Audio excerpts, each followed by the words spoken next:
While the world's attention is focused on the Middle East, Ukraine has sent an urgent message to G7 leaders. Cut the price cap on Russian oil by half. This proposal is seen as a bold move to choke off funding for Putin's war. On June 16, during the G7 summit, Andrii Sybiha, Ukraine's deputy foreign minister, made a strong appeal for tougher sanctions on Russia's energy sector.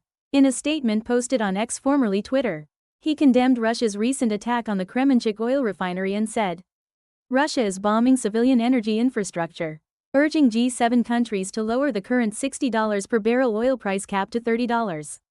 Behind this demand lies deep distrust in President Putin's double-faced diplomacy. Sybiha stated, Putin pretends to engage in peace efforts, but is actually escalating terrorism against Ukraine's energy grid. He insisted that a $30 cap, new sanctions on shadow fleets and operators, and broader energy restrictions are essential to move peace efforts forward.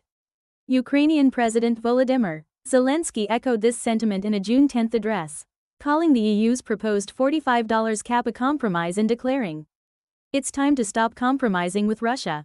Compromise only delays peace." In fact, the EU has proposed lowering the cap from $60 to $45. But US President Donald Trump's position remains unclear.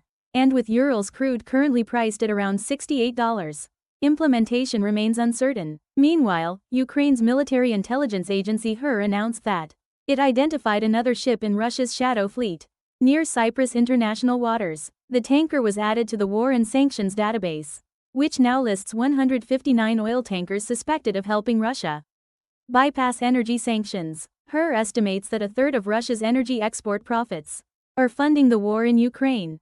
In other words, Russia's oil revenues are fueling its aggression, and Ukraine believes cutting off this lifeline is essential to achieving peace.